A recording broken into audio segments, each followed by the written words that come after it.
Hello, everybody, and welcome back to the Human Echoes recap for Z Nation Season 3, Episode 6. Wow, are we for real almost halfway through the season? Legit halfway through the season?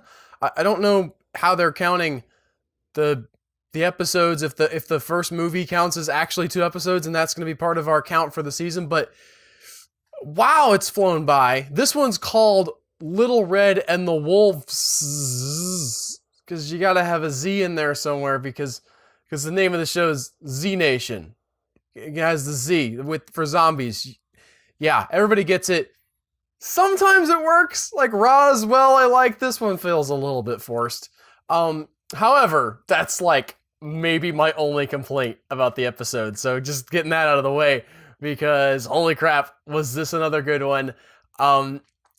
We follow basically right on the heels of the previous episode. There's nothing with Citizen Z in this. There's no Warren's team or anything. This is strictly Murphy and 10K. Not together. Murphy's off doing his thing. 10K's off doing his thing. To start with Murphy, who has the smaller part, but maybe more important, we see him kind of dealing with the fallout of Murch killing herself with the zombies. He doesn't 100% understand what happened. He's trying to work it out. First of all, trying to work out why she would want to kill herself rather than be under his control, which is interesting. It's interesting that he has so bought into his own power and his own awesomeness that he can't fathom the idea that somebody wouldn't want to be part of his little commune, his should we call it a cult? It's kind of a cult, you guys. But on the other hand, he's definitely showing himself as a really, I mean, as far as leadership goes, we're not seeing a ton of stuff, but he's not like stomping around making demands of people, like acting unreasonable. He's acting like a real leader. He's legitimately saying to his folks, hey, guys, we're going to rebuild. Let's start to get things back together. Let's start spreading the word. Let's start bringing people in. And that side of him wasn't something that I was expecting, which I think is probably my bad. You know, Z Nation has done a real good job in the previous 2 seasons of showing Murphy as, while a deeply flawed character, also just a deep in general character. He has a lot of roundedness. He's not just out for himself. He is out for himself, but when he's on a team, when he believes in a cause, he can give himself to that cause. And so to see him in this apply himself in much the same way that we saw him in season 1, where he was willing to throw that one family under the bus, but got the water for the team, here he's gonna provide for his family, his little family that he's got together. However, he's dealing with the fact that he doesn't have the vaccine anymore. Murch was making the vaccine for him. She gave what she had made to 10K. That was the antidote slash... So I'm a little bit... I'd have to go back and watch the previous episode. They explain sort of what's going on with the vaccine, but it was one of the more complicated things in the show. There's the original vaccine that Murch was manufacturing that would allow her and 10K to have free will and get out from under the influence of Murphy, but it turns them more human. She was supposedly also working on a blend vaccine and something that would take Murphy, let him not go too far to the zombie side. I don't know if those are all the same thing. I think what's going on is that Murphy is far enough towards the zombie side where if he took the vaccine that 10K has, he would revert back to the Murphy that we know and love, but not necessarily all the way back to not having any powers again. Whereas if 10K takes it, he goes back to just being basically human, and the zombies can attack him, but he's not under Murphy's control. Regardless, Murphy needs that vaccine back. He doesn't know how to synthesize any of it himself. He has Murch's notes, he has Murch's body, and importantly, he has Murch's brain. And Murphy's at a real interesting crossroads here because he wants to find a way to get back to being human. He wants to not go too far into the zombie side of things and start craving brains and start losing his self-control. But he doesn't have the knowledge he needs to do that, and he needs Murch's knowledge, which is in her brains. Yeah, they're going there. They go full iZombie eventually, but before they do, he has, some of the best, breakdown stuff. There's other shows that do that really well too, and I'm not going to say the best I've ever seen, but it's in that class. It's in the class of the greats of first of all, Keith Allen continues to be amazing, maybe the best actor on the show. And I'm not to throw shade on the other actors, they do okay, but Keith Allen is the kind of actor you need to really bring the nuance to the Murphy character, because there's a lot of nuance there. And him going through this breakdown with, not being able to understand what's going on, knowing that he's going to turn more zombie, not being able to understand why Murch would run away from him, all of that compounded, and his great acting compounded with the amazing editing that's done, where they'll show him just standing there and then play the line that they're about to cut to him saying, but it sounds like he's just saying stuff inside of his head, and all of a sudden you have this sort of things layered on top of each other going forward, piling up this idea, really the frenetic pace of what the inside of his brain looks like. The editing does an amazing job of getting that across, until finally he decides to take Dr. Murch's brains and eat them and gain her knowledge. I'm going to eat your brains and gain your knowledge. That's from, what was that movie from? Planet Terror. Yeah. Great. Best line of that movie. But he does. It works probably even better than the iZombie style thing, because I don't think he gets Murch's personality so much. He just sort of sees things the way she could see him. He has the knowledge that she had. I don't know within the context of the show how long that's going to last. It would be interesting if he has to keep eating her brains, to keep getting flashes of understanding, to keep synthesizing the vaccine. But I don't know how they're going to go with that. That's how I would do it. I would say he has to keep her around, has to keep her brains on ice or something and keep eating them.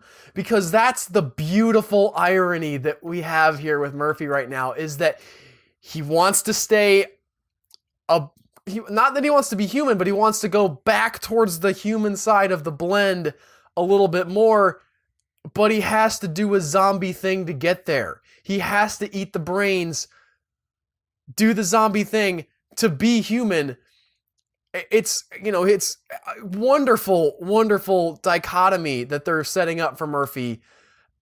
And here's what I'm thinking. He's eating brains now. Regardless of, forget about the knowledge fallout for now. Now that he's eating brains, I think he ate animal brains a while back. He went for a trap, but he's eating these willingly now. He's sort of made the decision, I will put these brains in my mouth. What if that trips something? What if Murphy ends up needing this and continuing to eat brains, becoming addicted to brains? What if Murphy gets a brains addiction? I'm just saying, that's where I would go if I was writing this.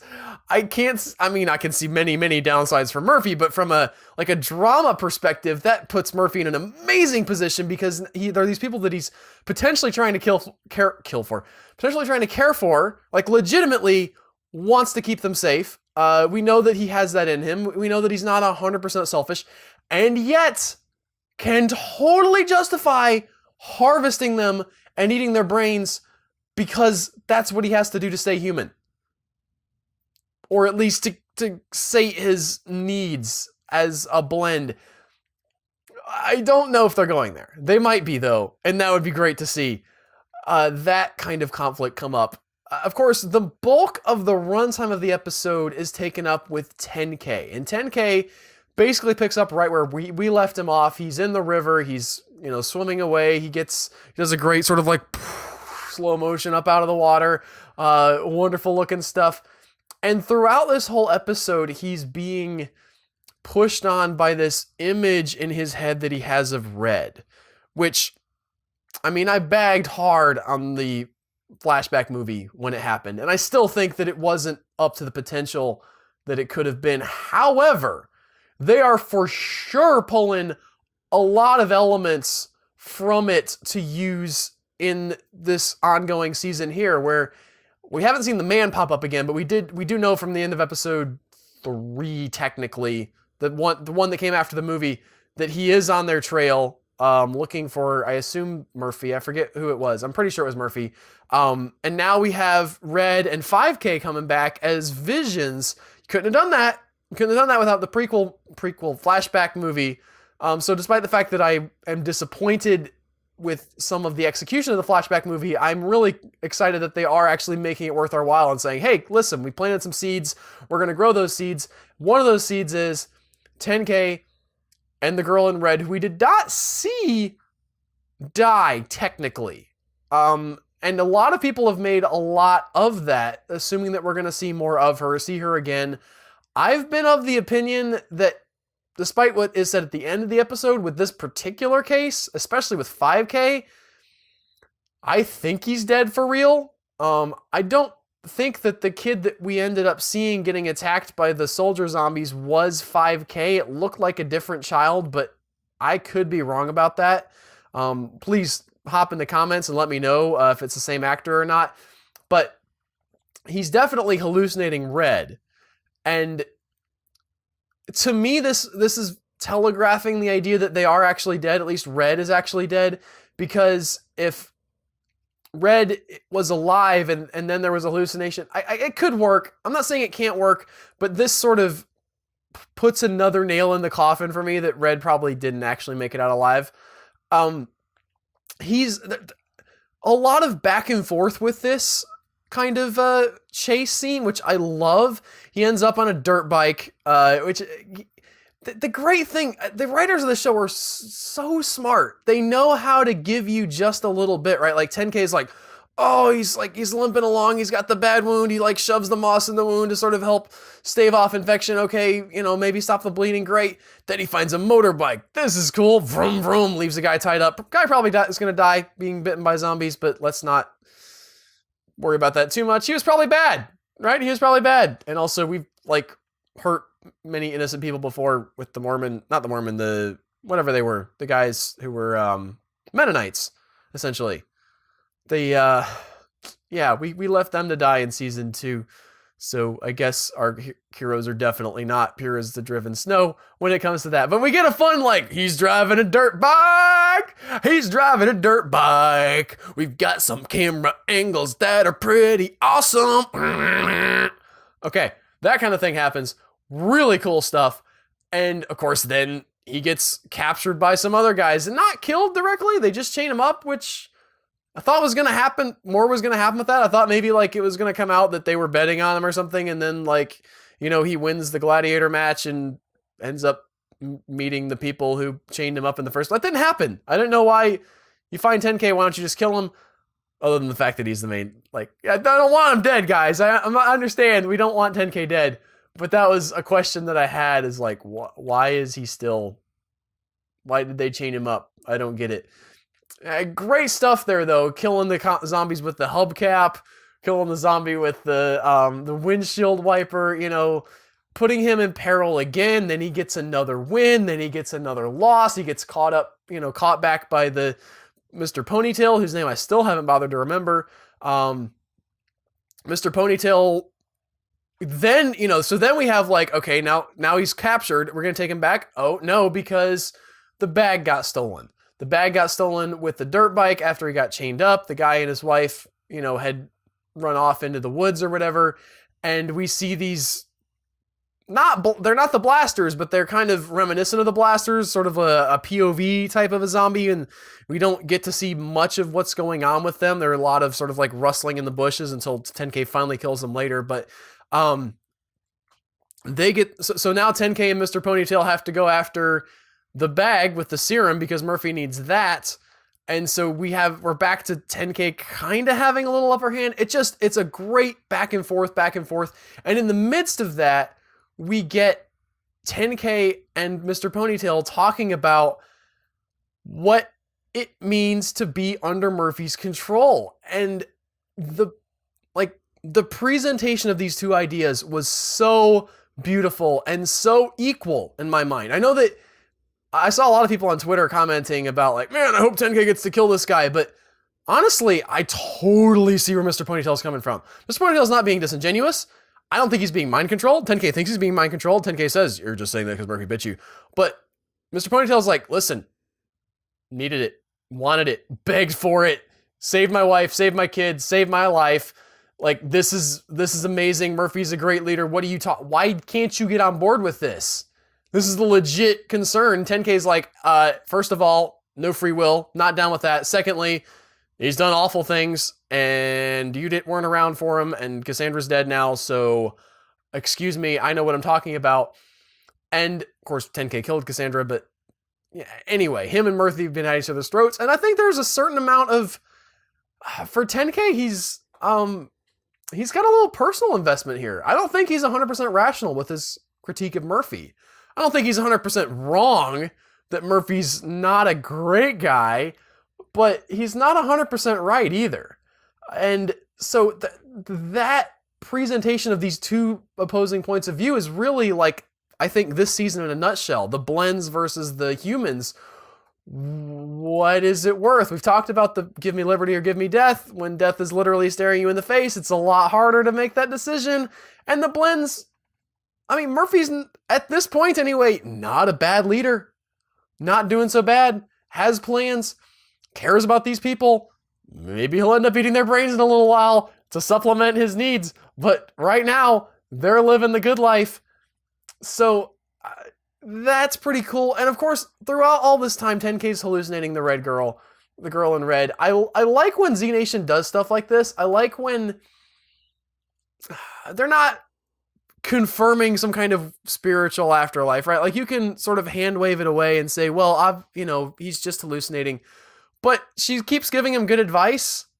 So you can make an argument, maybe there's some kind of a ghost thing going on there. Maybe it's a subconscious. Like, you can have all these different interesting things, and they go in several different directions with his hallucinations, up to the point where he's knocked out and just like having the best life that he can imagine. Like, he's still in the zombie apocalypse, because I think ultimately 10K was built to be in the zombie apocalypse, but he's got Red with him, like, she's totally into him, they're all over each other making out, like 5K's there, he's off running off with his slingshot, killing zombies. I killed some zombies, Dad. Not literally daddy, but that's really the dynamic that they have, this little tiny nuclear family going on, essentially. And it's not real. And 10K is going to have a lot more to go through before he gets to the end, if he gets to the end. And eventually he manages to fake out his pursuer, Mr. Ponytail. He ends up climbing down a cliff, or falling down a cliff. It wasn't 100% clear to me exactly how it had happened, but he's down at the bottom of the cliff. The Mr.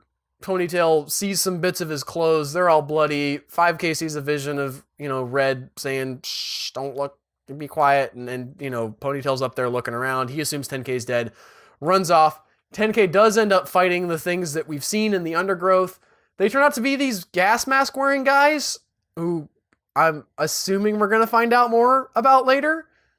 I don't know how that's going to come in, but they did seem like there was something different about them. I don't think they were blasters. I mean, as zombies, they can't eat because they got the mask on, so that's covering their mouth.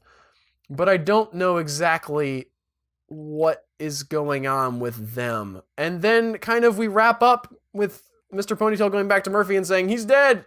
And Murphy, of course, as any savvy television viewer would, and he gets to break the wall once and then a half time. The one time when he's like, to be or not to be, that is the question. He looks directly in the camera. He's like, sorry, couldn't resist. And then later on, in my mind, is sort of the writers doing the wink and nod to like, yeah, we know how this works. When he says, did you see the body? Did you see him die? No, then he's not dead. Which is 100% how it works in television land. Not in real life. Real life, you cannot have the body, and they're still dead sometimes, guys. Sorry. But Murphy knows that 10K has plot armor, essentially. Not 100%. Like it's got some chinks. I think 10K could die, as could anybody in the show, except for maybe Murphy right now. But you know, 10K Murphy knows that 10K is not just gonna like just go off into that good night by, you know, falling off a cliff. Like, he's gonna have some kind of a giant standoff before he dies. And he brings up something interesting. He says that kid has 10,000 lives, which I thought was a great twist on the whole 10K thing. We didn't see him start counting again yet. I want to see him start counting again. I need to see him count again. That bugs me that he's not counting still, that there's still might be some Murphy inside of him. I mean, we know that doesn't take much. Murphy controlled some people with some spit, you know, back in season 1, so I don't know, but next episode looks like fun. This episode didn't have a lot of, like, humor. There was a couple bits with Murphy, but really, it was a lot of very heavy stuff with 10K running away from things and Murphy losing his mind. Now we get to next episode. The preview shows him going to an insane asylum with Doc in a straitjacket. I'm looking forward to this. I think and this is an idea I can't believe I never thought of before, but the Z Nation writers obviously did think about what happens in an insane asylum that survives the zombie apocalypse, but still has all the crazy people inside. Yes, I do want to see that. Yes, I do. That will be amazing. I imagine there will be wonderful, fun times. Lots of jokes to be had in that. We'll catch back up with Morin, probably catch up with Citizen Z again, although I can't guarantee that. This season just keeps being awesome. Not a weak episode in the bunch that I can tell. Even the prequel flashback thing is starting to redeem itself for me just because they keep pulling more elements in. So, yeah. I'm going to stay tuned, you guys. I hope you will too. If you like this video, hit the like button and the little thumbs up guy down there. Subscribe if you want to see more. We're dropping these after the episode airs every Friday. And I will see you guys next week with another episode of the Z Nation Recap.